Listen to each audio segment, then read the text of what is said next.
E eu acho esquisito isso, porque eu tô vendo gente, assim... a gente tava comentando antes aqui, gente que diz que é democrático no Brasil apoiando a Rússia. Mas a OTAN pode expandir, mas a OTAN tá não sei o quê. Mas a OTAN... Tá bom, vamos falar sobre defesa nacional, vamos falar sobre as organizações multilaterais como a OTAN. A OTAN invadiu algum país, a OTAN foi agressiva, a OTAN ameaçou invadir algum lugar.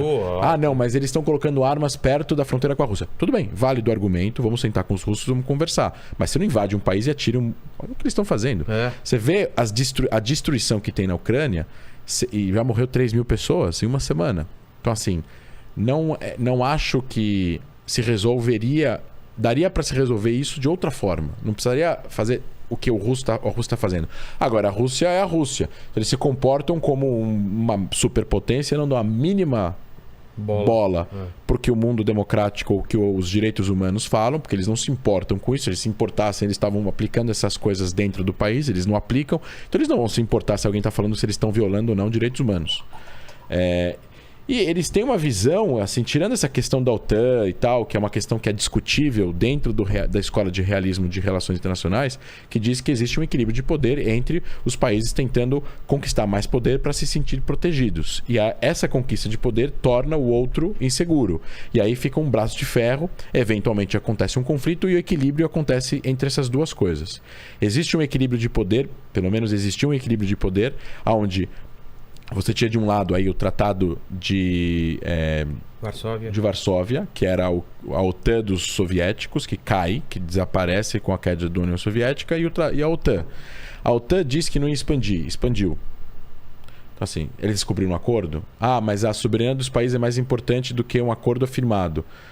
Então, se a Ucrânia é soberana para tomar suas próprias decisões, mas não foi acordado que não ia expandir a leste para não colocar os russos numa posição de se sentirem ameaçados. Mas não estão ameaçando. Tá bom, eu sei que não estão, eu sei que a OTAN não está ameaçando ninguém. A França não vai invadir a Rússia, mas os russos não enxergam dessa forma. E aí você tem as desculpas do Putin. Ele quer transformar a Rússia num império maior, ele quer dominar, ele quer que enxerguem ele de igual para igual. Eles querem que tratem a Rússia como uma superpotência, como os Estados Unidos também é, apesar de eles não serem uma superpotência tirando a parte militar. O que eles são? São um país gigantesco, com 140 milhões de habitantes, ou seja, quase 200 milhões a menos que os Estados Unidos, um Brasil a menos em população que os Estados Unidos, com um PIB de 100 bilhões de dólares a mais que o Brasil, 10 vezes menor que o da China e 15 vezes menor que o dos Estados Unidos. Mas eles têm mais ogivas nucleares que os Estados Unidos, um exército gigantesco, muita tecnologia, físicos, químicos, professores, historiadores, músicos. Eles estão uma civilização extremamente importante e inteligente para a humanidade. Deram trocentos prêmios Nobel para eles. Nos esportes também, uma potência. Tudo. Assim, se você for comparar prêmios Nobel China e Rússia, a Rússia ganha disparado. E olha só, a China tem um PIB 10 vezes maior. Então, assim, eles querem que o mundo enxergue eles de outra forma. E foi o que aconteceu com o Boris Yeltsin, né? Eu estava vendo um vídeo outro dia e existe uma... Eu estava escutando um podcast, uma especialista em Rússia, em hebraico, um podcast de Israel. E a menina estava falando justamente sobre isso. O Boris Yeltsin, que foi o primeiro presidente russo pós-queda da União Soviética, ele falou da Rússia livre, entre aspas, ele se decepcionou, porque os Estados Unidos não olhavam para eles de igual para igual. É óbvio que não vão olhar de igual para igual. Eles não eram lá um exemplo em direitos humanos, em democracia, em liberdade. A democratização da Rússia não foi de noite para o dia. Ela ainda não existe em vários setores, em outros você é muito mais livre como cidadão russo hoje do que você era na década de 70. Né? Na época da União Soviética, da KGB, da Alemanha Oriental, assim, era uma catástrofe, né? Viver lá, mas ainda assim não é lá um exemplo para o mundo. O que a gente chama de... não é nem considerado uma democracia, é considerado uma autocracia. Não existe lá muitos direitos civis. Então, a Rússia tenta o tempo todo estar se reerguendo para poder reconquistar esse lugar que ela gostaria de ter. E, ao mesmo tempo, você tem aí uma questão dessa expansão da OTAN. A OTAN foi criada para proteger esses países de não serem invadidos por outros. Não necessariamente por uma União Soviética, mas por uma possível outro país que possa ter um regime que nem aconteceu na Alemanha, que nem aconteceu no Japão, ou como a União Soviética. E aí, eles começam a ganhar mais membros. E esses novos membros vão ganhar suas armas da OTAN e vão contribuir com o orçamento da OTAN e vão colocar lá proporcionalmente valores específicos, vão ganhar bases militares, etc, etc. Então existem armas nucleares, e talvez isso que as pessoas talvez não saibam, que as armas nucleares americanas, elas não estão só nos Estados Unidos. Tem armas nucleares americanas em submarinos, que ainda não sabem onde está. O submarino está vagando pelo mundo. Mas existem países que têm bases da OTAN, que dentro dessas bases tem armas nucleares de algum dos países que contribuem com a OTAN. Podem ser armas nucleares inglesas, podem ser armas nucleares francesas, podem ser armas nucleares americanas, que são os países que têm armas nucleares que fazem parte da OTAN. Então, na Turquia, por exemplo, tem 60 ogivas. Mas essas armas são dos Estados Unidos, são uma base da OTAN e as armas são americanas.